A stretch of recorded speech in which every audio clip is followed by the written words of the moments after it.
Okay, buksan po natin ang ating mga Bible sa Philippians 4, 8, and 9. Filipos 4, 8 hanggang 9. Sabi po dito, bukod diyan, mga kapatid, lagi ninyong isaisip ang mga bagay na mabuti at kapuri-puri, mga bagay na totoo, marangal, matuwid, malinis, maganda, at kanais-nais. Ipamuhay nyo ang lahat ng natutunan nyo at tinanggap mula sa akin sa salita at sa gawa. At sa inyo ang Diyos na nagbibigay ng kapayapaan. May the Lord add blessing upon the reading of His Word. Tayo po ay manalangin. Lord, maraming salamat pong muli sa umaga pong ito. Kinukumit po namin ang sandali ng amin pong pakikinig. We ask, Father God, that you will give us wisdom, that you will give us a discerning spirit. Amin po, Panginoong, inilalapit ang amin po mga puso.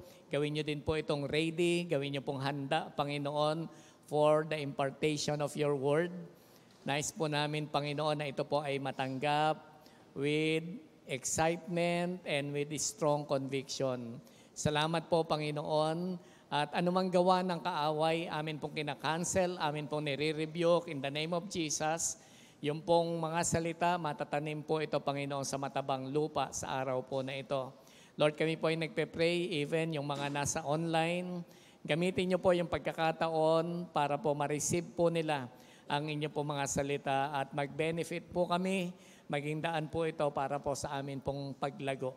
Ito po, Panginoon, ang sama-sama po naming panalangin. In Jesus' name, Amen and Amen.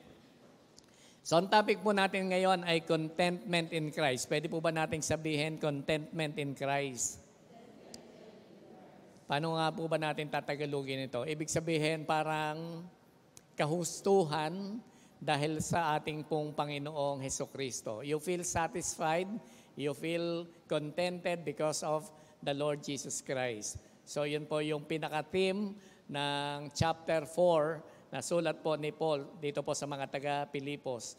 Yung pong true contentment in Christ, yan po ay nanggagaling not from external circumstances, but from cultivating a Christ-centered mindset and putting godly principle into practice.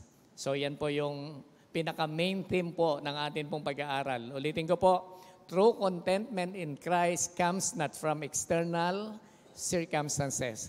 Di po ba mga kapatid, pagka po maraming bagay-bagay sa paligid po natin, okay? So yung mga hinahanap po talaga ng mga tao na kailangan po, na andyan lang sila. If you want food, magbubukas ka lang ng ref, meron na tayong pagkain na makakain. Tama po ba? Meron kang pupuntahan, meron kang sasakyan, meron ka ding panggas, of course. Hindi naman tatakbo yung sasakyan kung wala kang pera na ipanggagas natin do sa ating sasakyan. Meron po tayong babayaran, pwede pong, grabe po ngayon, GCash lang po natin. So, ganun po, sobrang high-tech. At talagang mga tao po ngayon, masasabi po nating mukhang yung sufficiency na hindi naman po. So pagka ganyan po ang buhay po natin, tinatawag po natin yan na parang mga external circumstances na kung saan meron po tayo. Paano po mga kapatid kung wala? Ito po yung sinasabi po natin, ang contentment po pala, pwede rin pong ma-experience sa bagay po na yan. From where, no? How? Papaano? So, ang kailangan po natin, we should cultivate a Christ-centered mindset. Meron po tayong isipan ng atin pong Panginoon and putting godly principles into practice. Kung ano po yung sinasabi po ng Bible, ito po yung ating pinaniniwalaan, ito po yung ating pinapractice. Sinasanay po natin ang atin po mga sarili. Si Paul, ang pinaka-context po nito, si Paul, nung isulat po niya ito, nasa kulungan po siya. Grabe, no? Biro po ninyo, nasa kulungan kayo, magsusulat kayo tungkol sa bagay ng may kinalaman po sa peace, may kinalaman po sa joy. Hello mga kapatid. Na-experience nyo na po ba yon? Kung minsan pag nag-37 degrees lang, init na po tayo. Ang dami na po nating complain. Di ba? Ang init-init naman ang panahon. Di po ba yung ganyan? So, ang dami po nating complain, uneasy po tayo sa mga bagay kasi nga po, ang atin pong iniisip yung comfort ng atin pong mga sarili. But Paul was in prison. Nasa kulungan po siya ng pagkakataon pong ito, yet he emphasizes joy and peace found in Christ. Grabe po yun. Iniisip po niya na maisulat ito sa mga taga-Pilipos. Actually, si Paul talaga ang laking encouragement sa atin, even sa atin pong panahon. Much more do sa panahon po niya na siya po ay nakakulong, tapos sumusulat pa po siya sa mga iglesia na kanya pong na-establish, tapos siya pa po ang nagbibigay po ng encouragement. Tayo po ngayon parang iniisip na lang natin, encourage mo naman ako, parang ganon. Kasi nga po, parang pag naka-experience lang po tayo ng hindi gaanong kagandahan na mga circumstances, parang we feel sad, tapos bitter na po tayo, no? Sabihin mo nga sa katabi mo, huwag kang bitter. Yeah. So, minsan ampalaya talaga tayo. Nagiging ampalaya tayo sa mga karanasan po natin sa buhay. Pero si Paul, ang in-emphasize po niya dito, joy and peace na matatagpuan lamang po sa Panginoon. So, alam po ninyo, in the broader context, bakit po niya sinabi po ito? Actually, Memya, titingnan po natin what is the real context of Philippians 4:13. Kabisado po ba natin Philippians 4:13? I can do all things in Christ who strengthens me. Yan. Sa Tagalog, magagawa ko ang lahat ng bagay dahil kay Kristo na nagbibigay ng lakas sa akin. So ano po ba talaga ang context po nito, mga kapatid? So in the broader sense, in the broader context, si Paul, ipinakita po niya that he learned contentment in all circumstances. Babalik-balikan po natin yung mga verses na yan, mamaya Philippians 4:11-13, na handyan po yung pinakapuso ng sinasabi po nating contentment. Kaya ngayon po mga kapatid, dahil po sa advice, dahil po sa counsel na binigay po ni Paul, tingnan po natin yung practical guidance on how to experience contentment. Are you ready, church? Ready na po ba tayo? O masyado na po tayong content, masyado na po tayong satisfied sa atin pong buhay po ngayon. Pero kung nakakaramdam po kayo, minsan nawawalan po kayo ng peace, nawawalan po kayo ng joy. Ito, magki-Christmas na naman. Niisip po natin ang maraming mga bagay. Okay?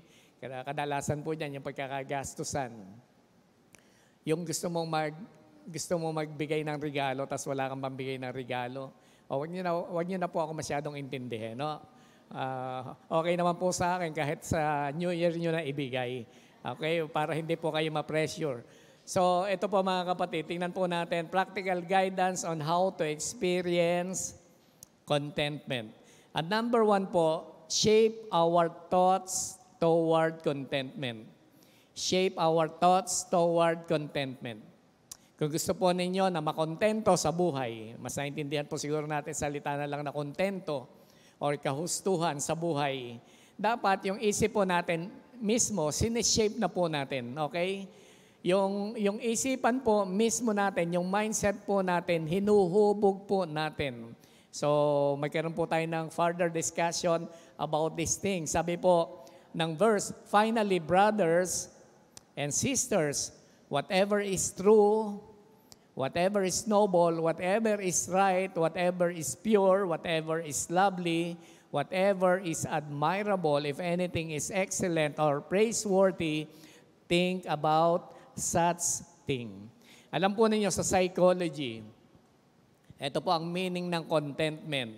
So ang contentment is generally understood as a state of satisfaction, peace, and well-being marked by a sense of fulfillment and acceptance of one's circumstances. Siguro maganda po, mag-dwell po tayo dito sa binabanggit po sa bandang huli. Acceptance of one's circumstances. Nandito po ba sa ating screen? Ayan. So ito po yung sinasabi po natin mga kapatid. Pag napag-aralan na po natin, natanggapin kung ano ka ngayon, kung ano ang iyong karanasan, at ano po yung pwedeng sinasabi po nating for now, na na-experience po natin, tapos sinasabi mo, okay lang sa akin. Pagka meron po tayong ganong isipan, that is contentment. Okay? Nasubukan na po ba ninyo, nag-ulam po kayo ng kamatis at asin? Sino na po yung nakapag-ulam ng ganyan, kamatis at asin? Aba, madami. Grabe. Ang alam ko mga taga-Cubao, mayayaman. Pero salamat sa Lord, may mga ganyan tayong experience na nakakapag-ulam din po tayo ng ganyan. Ito baka wala po. Sino na po sa inyo nakapag-ulam ng kanin tapos sinasabawan ng kape?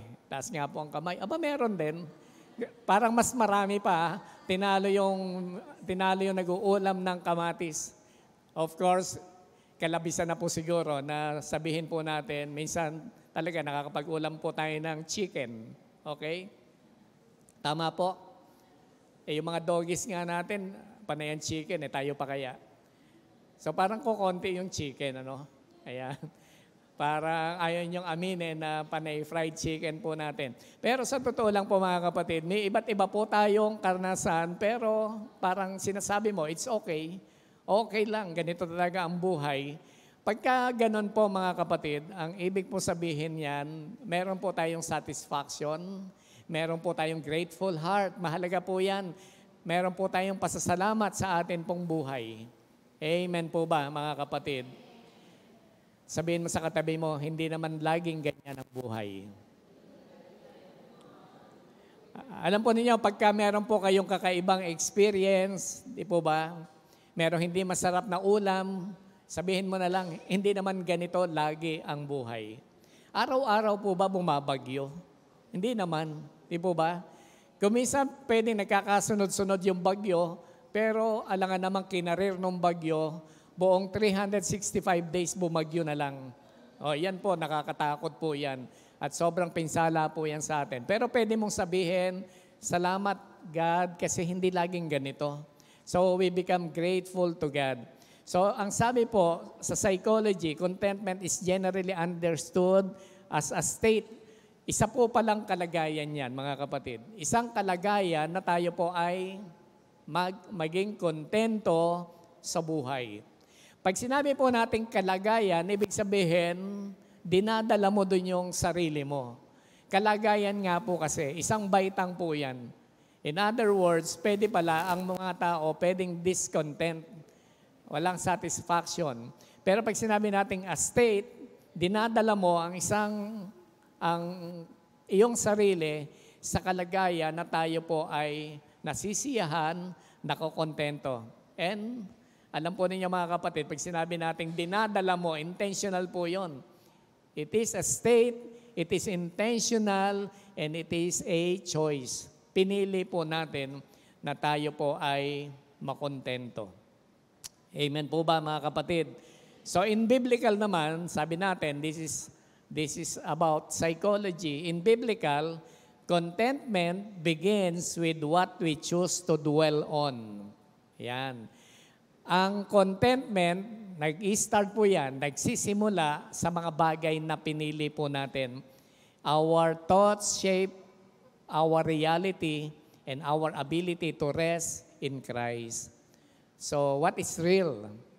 So, tinatanong po natin, ano ba talaga ang katotohanan? Di po ba, speaking kasi ng ulam, mga ulam lang ang aking example, pero pwede pong iba-iba po nating karanasan. So, kung minsan nag-iisip po tayo, ano ba naman ito, no? Pero ito po yung sinasabi po natin, what is reality? This is reality.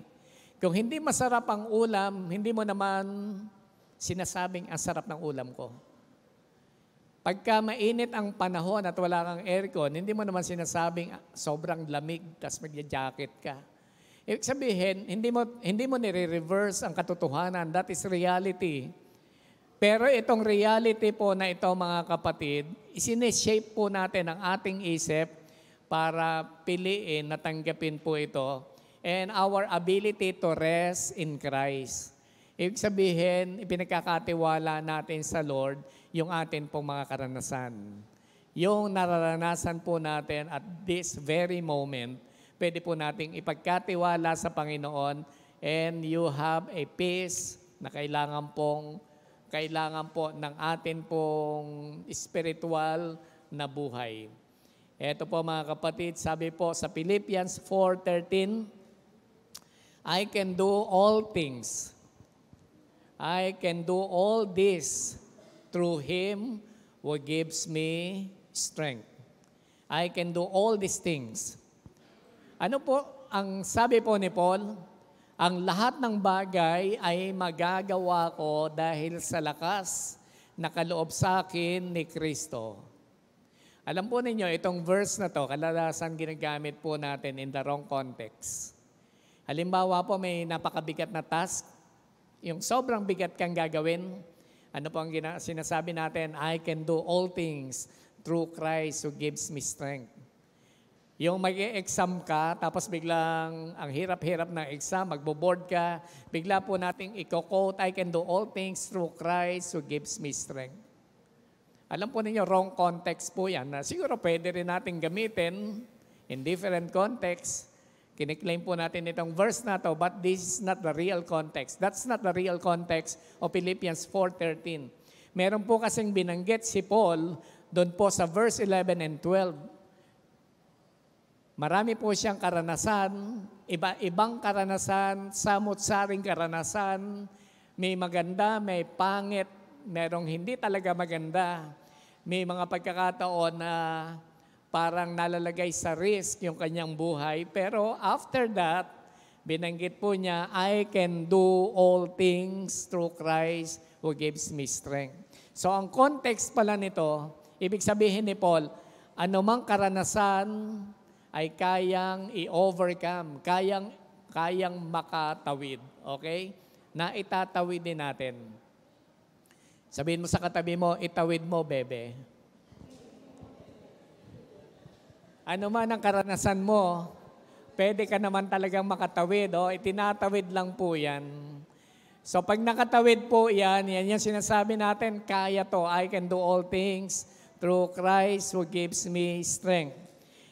Ang contentment is not having everything you want. Pagka contentment kasi pinag-uusapan, sabi nga natin, dapat nahandyan na lahat. Perfect. Alam po ninyo mga kapatid, bihirang-bihira lang po na mangyari or baka sabihin po natin, iilang tao yan o baka wala pa talaga na yung nahandyan na lahat yung kailangan po nila. Perhaps materials, baka nahandyan po yan. Physical needs, baka nahandyan yan. Pero lahat ng tao, meron po yung pangangailangan. Kaya po, lahat po tayo kailangan matutunan na magkaroon ng contentment sa atin pong buhay. So it's about choosing to focus on what is good, what is true, and praiseworthy. Regardless of what is happening around you. Kahit ano po ang nangyayari, iisa po yung focus po natin. Ibig sabihin po niyan mga kapatid, hindi lang po yung parang i-ignore yung mga hardship, yung mga challenges na dumarating sa buhay natin. But it means choosing to filter those experiences through the lens of faith. Pagka may karanasan po tayo mga kapatid, ulitin ko po, hindi ibig sabihin po na parang ini-ignore mo lang, ino-overlook mo lang. Sabi po natin, kailangan hinaharap mo yung reality. Tama po ba? Hindi naman po pwedeng i-ignore lang natin. Totoo yan no? Tunay na buhay po yan, nangyayari po ito sa atin, meron kang bayarin, meron kang dapat na solusyonan, meron kang dapat desisyonan.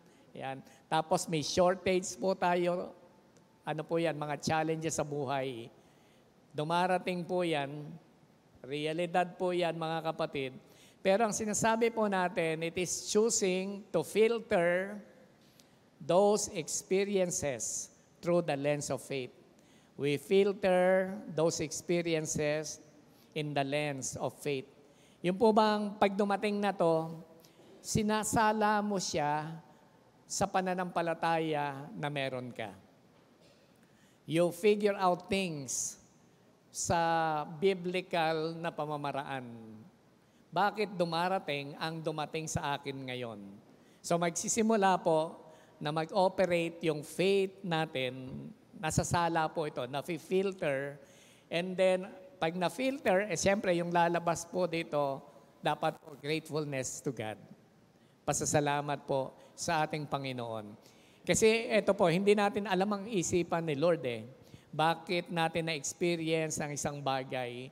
Yung po pala, at the end of the day, meron pong napakagandang outcome po ito. So sabi po doon sa verse, whatever is true, okay? Whatever is true, we should focus on God's truth, not the lies or negativity of the world. Pag sinabi po, sabi po doon sa verse, whatever is true, dapat ito po yung ating tinatanggap no? Ito po yung ating pinagpopokosan ng ating pong pansin. So what we dwell on internally impacts how we feel. Tama po ba? Kung ano po yung nagdo-dwell sa atin internally, yung nasa loob po natin, ito po ang nag-i-impact sa buhay po natin. The way we feel, the way we behave externally, the way we respond externally. Kasi po, ito po yung internal na nasa atin. Ito po yung nasa loob. Hello mga kapatid. Gets nyo po ba? Sabihin mo sa katabi mo, gets mo ba? Kung ano po yung nire-receive po natin, no? Kung ano po yung nagdo-dwell sa atin, kung ano po yung nananahan po sa atin, pinapapasok po natin sa atin pong puso, nagmamatter po yan ng malaki. May malaking impact po yan, the way we behave, the way we respond externally. Lumalabas po yan. Kasi hinayaan po natin na manirahan yung negativity sa buhay po natin. Kaya po, ang tinatanggap lang po natin, what is true. At pag pinag-uusapan po natin ng truth, yan po yung sinasabi ng salita ng Panginoon. And then, sabi, whatever is noble and right. Pag sinabi natin noble and right, what is honorable to God, ibig sabihin, aligning our standard to God. Ina-align po ba natin ang standard natin sa standard po ng Panginoon? Hello mga kapatid. Kadalasan nga po kasi mas mataas pa ang standard natin sa standard po ng Panginoon. Halimbawa po, pag pinag-usapan po ang contentment, kumusta na po yung level ng ating standard? Baka ang standard po natin, pag naabot ko to, makakaramdam na ako ng contentment. Pero baka hindi yan ang standard ng God. Baka kailangan ito lang ang ating maabot para ipa-experience sa atin ng God yung joy and peace na kailangan po natin. And then sabi, whatever excellent and praiseworthy. In other words, let us elevate our thoughts to reflect God's greatness and His work in your life. Pag sinabi po natin whatever is excellent and praiseworthy, dapat tinitingnan din po natin ano ang ginagawa ng Diyos sa mga nangyayari sa buhay ko. At pag may na-accomplish ang God sa buhay po natin, dahil po sa iba-iba po nating karanasan, ito na po mga kapatid yung resulta na lalong naha-highlight yung greatness ng God. Can you say amen to that mga kapatid? Pag tinitingnan po ba natin ang buhay natin at kung ano ang na-accomplish na ng God sa buhay natin, naluluwalhati ba ang Diyos? Nabibigyan po ba natin ng papuri ang Panginoon? Yung humaharap ka sa salamin, sabi mo, grabe talaga si Lord. Ang buti-buti niya sa akin. God is good. Napakabuti ng Panginoon. So, I am blessed. I am highly favored. Yan. God is so good to me. So, yun po yung sinasabi po natin. Whatever excellent and praiseworthy, ito po yung tinitingnan po natin. Ine-elevate natin yung thoughts natin para makita po yung greatness and His work in our life. Alam po ninyo mga kapatid, kumbaga sa garden, kapag nagtanim po tayo, okay, kung anong seed ang itinanim po natin, malamang kung anong seed po yan, kung iyan po ay seed of fear, yung seed ng negativity, nagdedetermine po yan kung ano ang lalago. Likewise in our hearts, kung ano po ang itinatanim po natin, yan din po ang lalabas. Kaya mahalaga po mga kapatid, magtanim po tayo ng mabuti sa puso po natin. Yung truth, what is honorable, what is praiseworthy, yan po yung atin pong tinitingnan. So let us examine our lives every day. Ang thought po natin, isipan po natin, lagi po nating tinitingnan po yan. And number 2, live out what we have learned. Live out what we have learned. Sabi po sa verse 9, whatever you have learned or received. Ulitin nga po natin mga kapatid. Sabi po, whatever you have learned. Sabihin nga po natin, learn. Or received. Or heard. Ayan. 3 bagay, ho. Whatever you have learned, natutunan, natanggap, at narinig galing sa akin, may pang-apat pa pala. Or seen in me. Kasi si Paul, pinractice po niya ito eh. Put it into practice and the God of peace will be with you. So hindi lang po pala mga kapatid, sapat na tayo po ay nakikinig, hindi lang sapat na tayo ay tumatanggap ng katotohanan mula sa salita ng Panginoon. Hindi lamang po mga kapatid, may nakikita tayong mga godly people na ipinakita nila yung example nila, kundi ang kailangan put it into what? Practice, di ba? Sabi po, gawin ninyo ito. Kung ano ang inyong narinig, kung ano ang inyong natanggap, kung ano ang inyong nakita, okay? Kung ano ang inyong narinig, sabi po dyan, practice these things. Put it into practice. Alam po ninyo, ang contentment, nangangailangan po yan ng action. Contentment requires action. It is not enough to simply think the right thoughts. Yung nag-iisip ka ng tama, we must live out those truths na kailangan po nating ipamuhay sa lakas na ibinibigay po ng atin pong Panginoon. Naalala ko po yung mga sumali po sa competition. Sila Carlos Yulo. Siguro naman, hindi po yan nag-iisip lang na parang ang sarap tumambling ng 3 beses sa ere. Yung iikot ka ng 3 beses, yung iniisip-isip mo na lang na gano'n, ano? Na paanong pipihit ka sa ere, okay? Pero matapos siguro iniisip po niya yan, nag-i-imagine siya paano gawin, nagkakaroon din po siya ng constant practice, paano po gagawin po yan. Tama po ba mga kapatid? Kung hindi strict ang parents ko, dati tumatambling-tambling na rin ako eh. Pero yun lang, di ba? So, kasi alam po ninyo, cute na cute ako nung bata. Kaya yung parents ko talaga, ingat na ingat po sa akin. So dahil po dito mga kapatid, kailangan po yung bagay, hindi lang iniisip po yan. Okay? Hindi lang po siya basta iniisip, nagagawin ko to, nagagawa po yan dahil may kasama pong action. Tingnan po ninyo, Philippians 4:10-13. Ito po yung sinasabi po natin, nababalikan po natin kanina. I rejoice greatly in the Lord that at last you renewed your concern for me. Indeed, you were concerned, but you had no opportunity to show it. Yung mga taga-Pilipos, tumutulong po ito kay Paul sa kanyang ministry, even nung nandun siya sa prison, nagpapahatid ng tulong po sa kanya. Pwedeng financial support, o kaya po pwedeng nagpapadala po ng pagkain, pero dumating din po yung times na wala po silang ipinapadala. Yet, alam po ninyo si Paul, kontento pa rin po siya. Yung meron, pag meron, meron. Pag wala, wala. Hindi na babago yung puso po niya eh. Tayo po pag meron, of course, masaya po yung puso natin. Pag wala, nalulungkot po tayo. Pero kay Paul, parehas lang yan. I rejoice greatly. Okay?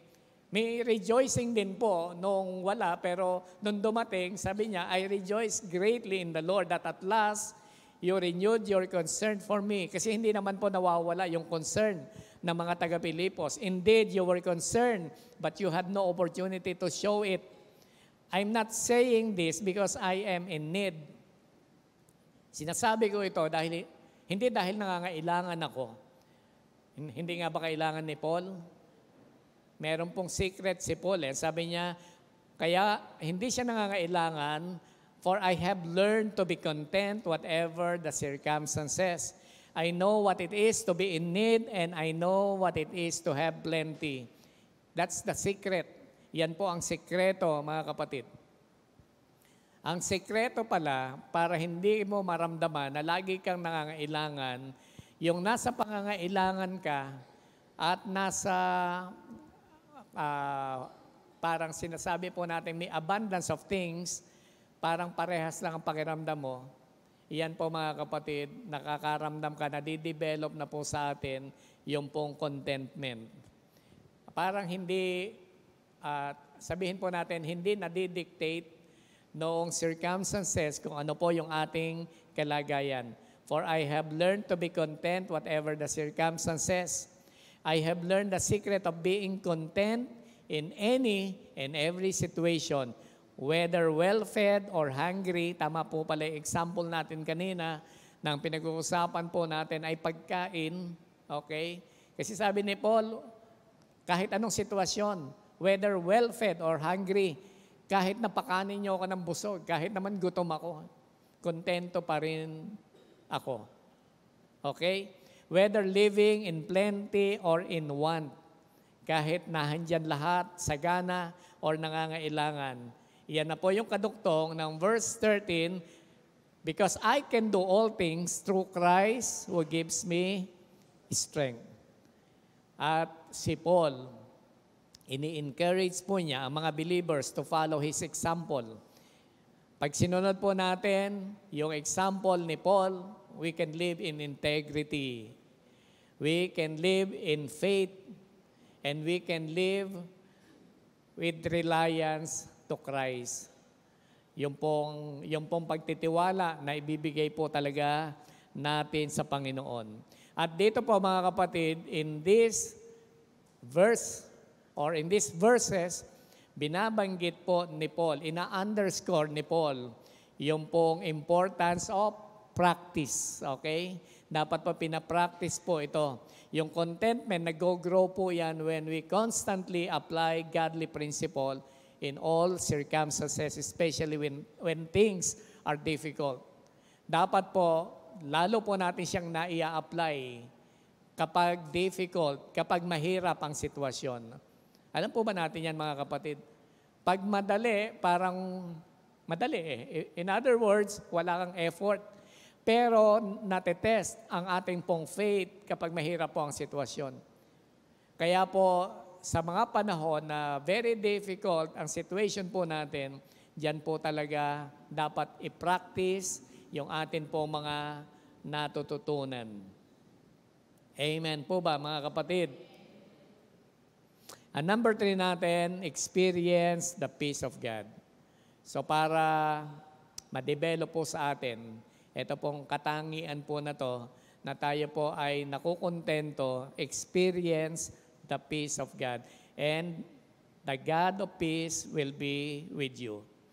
Ang resulta po, the result of right thinking and right living is the presence of God's peace. Pagka tama po ang isip,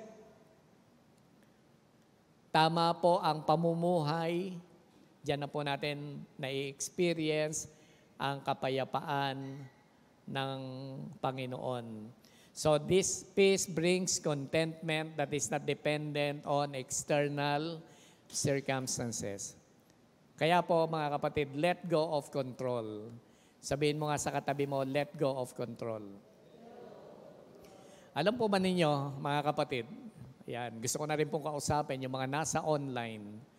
Kadalasan po, kaya po tayo walang kapayapaan, kaya wala po tayong joy, kahit anong bagay pa ang dumating po sa atin, because we want to control everything.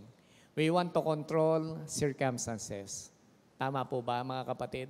Ganun po ang tao. Pero ilang bagay lang po ang kaya po talaga nating kontrolin. Hindi po lahat ng bagay. Baka po pwede kong makontrol kung ano ang isusuot ko ngayong Sunday. Namili na po ako kagabi ng isusuot ko. At least, kaya ko pong kontrolin yon. Pero kaya ko po bang kontrolin kung sino po ang darating po ngayong umaga? Wala na po akong control doon. Kung gusto ko man po na nahandito po tayo lahat sa church, wala na po akong control doon. Ayan. Hindi naman sa nagpaparinig sa mga hindi po natin kasama ngayon. Ayan. Kumusta po kayo dyan, mga kapatid? Ayan. So, iyan po, wala na po tayong control sa mga bagay na yan kahit gusto po natin. Okay? Kahit talagang dinidream natin at kahit ito ay para po sa kanila, wala na tayong control. Halimbawa po, mamaya ayoko pong umulan. Mas madali po kami makauwi kung hindi uulan. Pero makokontrol ko po ba yun? Hanggang sa mag-pray lang ako na wag sanang umulan, Lord. Magpe-pray lang tayo. Pero hindi po natin alam kung ito po ay talaga pong i-honor ng God, kung talagang diringgin ang ating panalangin. Kasi may mga tao din naman na humihingi ng ulan. Okay? So, kailangan din po talaga yan. So, ito po mga kapatid, hindi lahat ng bagay ay nasa control po natin. So, let go of our control. So, practice letting go of the need to control outcomes. Hindi po kasi mangyayari ang lahat po ng gusto po natin. When we face with uncertainty, maraming bagay po yan. Difficult situations, remind yourself to trust God. Magtiwala lang po tayo sa Panginoon. Trust God's plan. Magtiwala sa plano ng Panginoon. And let go of control. Ginagawa din po natin yung part po natin. Hindi naman ibig sabihin maging complacent, maging very relaxed. Kung kailangan magtrabaho, nagtatrabaho po tayo. Kailangan mag-overtime, mag-overtime po tayo. Kailangan po mag-business, mag-business po tayo. Kailangan pumasok sa school, kailangan mag-exam, ginagawa po natin yan, mag-aaral po tayo. So, hindi po ibig sabihin niya na, Lord, sige, ikaw na bahala talaga. Binabahala na po natin lahat sa Lord. Sinasabi po natin dito, yung outcome, ang Panginoon ang nagbibigay po ng production, ang Panginoon ang nagbibigay po ng fruit, pero ginagawa po natin yung part po natin. And when we are convinced, mga kapatid, na nasa kamay po ito ng Panginoon, then you will have the peace of God. You will experience the peace of God and you will be contented. Tayo po ay magkakaroon po ng kapayapaan. So when we align our thoughts, yung number 1 po natin, when we align our thoughts with God's truth and put those truths into action, ito pong ating mga sarili, binubuksan po natin we open our lives to experience God's peace. A peace that passes all understanding in Philippians 4, 6, and 7. Sabi po, ito yung pangako no? The promise is that the God of peace will be with you. Pero dapat po may mauna po doon. Ano po yung mauna? Dapat po right thinking. Think of what is pure. Think of what is lovely. Think of what is admirable, praiseworthy. Yan po iniisip po natin. Pagbabago po ng mindset po natin. Nagsisimula po talaga mga kapatid, yung discontentment. Kapag puro negative po yung ating tinitingnan. When you look around, wala na po tayong appreciation sa paligid. Puro pangit na lang. Di po ba? Pwede po ba kayong humarap sa katabi po ninyo and appreciate the beauty of God's creation? Grabe po, no? Pagkaharap ka sa katabi mo, makikita mo ang kagandahan ng nilikha ng Panginoon. Lalo pag humarap po kayo sa harapan. Ibig sabihin po mga kapatid, set aside those negativity. Pag humanap ka ng mga negative, ang dami po nating negative na makikita. Bakit po ang liit-liit ng pinaglalagyan ng mga positive na bagay? The beauty of God's creation, the beauty of God's work. Ang dami pa rin. Ang gulo po ng mundo. Okay? Wala pong katahimikan, pero sa totoo lang, parang ang hirap, still, when you are grateful to God, makakakita pa rin po kayo ng bagay na maganda. So, right thinking and then right living. Pamumuhay po ng tama. Kasi sabi po ni Paul, put it into practice. Right living po yan. Tamang pamumuhay. Sabi po niya, I have learned to be content in whatever circumstances. Be contented is a learning process. It is a choice. Pinipili po yan mga kapatid, no? Pinipili. Pwede po ba tayong tumayo mga kapatid? And then, ang ganda po ng resulta, ayaw po ba natin ito mga kapatid? Itinama po natin yung isip natin, tinama po natin yung ating pamumuhay sa sinasabi ng salita ng Panginoon. And then you experience God's peace. You experience the peace of God. You experience the joy that comes only from God. Masaya po ang buhay, mga kapatid. Amen po ba?